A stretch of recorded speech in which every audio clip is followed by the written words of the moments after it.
ومن أحسن قولا ممن دعا إلى الله وعمل صالحا وقال إنني من المسلمين।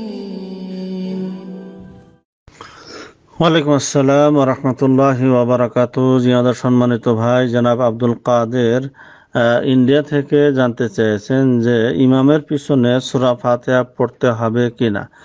আলহামদুলিল্লাহ ওয়াহদা ওয়া সালাতু ওয়া সালামু আলা রাসূলিল্লাহ মা বাদ।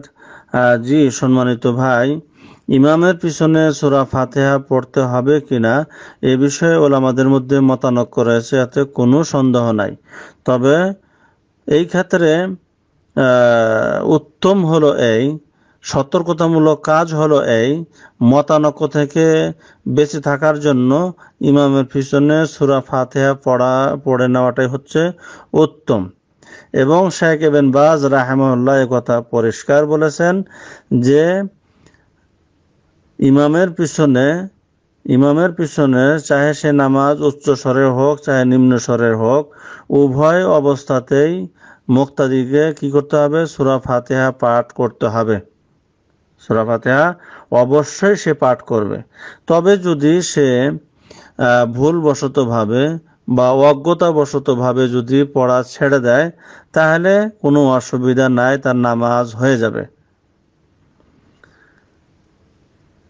যেহেতু হাদিসের মধ্যে এসেছে আল্লাহ রাসূল সাল্লাল্লাহু আলাইহি সাল্লাম বলেন, লা সালাতা লিমান লাম ইয়াকরা বিফাতিহাতিল কিতাব, যে ব্যক্তি নামাজের মধ্যে সূরা ফাতিহা পাঠ করলো না তার নামাজ হলো না। তেমনি হাদিসের মধ্যে এসেছে যে ব্যক্তি সূরা ফাতিহা পাঠ করলো না তার নামাজ অসম্পূর্ণ। এই কথাটি আল্লাহ রাসূল সাল্লাল্লাহু আলাইহি সাল্লাম কয়েকবার রিপিট করলেন। তারপর একবার ফজরের নামাজে আল্লাহ রাসূল আলাইহিস সালাতু ওয়াসসালামের কেরাতের ক্ষেত্রে ভারী হয়ে গেল। তার পিছনে সাহাবায়ে কেরামগণ ফুসফুস করে কেরাত করতেছিলেন। সেটাকে লক্ষ্য করে নামাজ সমাধা করার পর আল্লাহ রাসূল সাল্লাল্লাহু আলাইহি সাল্লাম বললেন, লাআল্লাকুম তাকরাউনা খালফা ইমামিকুম, মনে হয় তোমরা ইমামের পিছনে কিছু পড়ে থাকো। কুলনা নাআম, তখন সাহাবায়ে কেরামগণ বললেন জি হ্যাঁ। قال لا تفعلوا إلا بفاتحة الكتاب, তোমরা এরকম করো না তবে শুধু সূরা ফাতিহা ব্যতীত, অর্থাৎ ইমামের পিছনে তোমরা শুধু সূরা ফাতিহাই পাঠ করবে। তার কারণ ফাইন্নাহু লা সালাতা লিমান লাম ইয়াকরা বিহা, যে ব্যক্তি তার নামাজ হয় না যে সূরা ফাতিহা পাঠ করে না।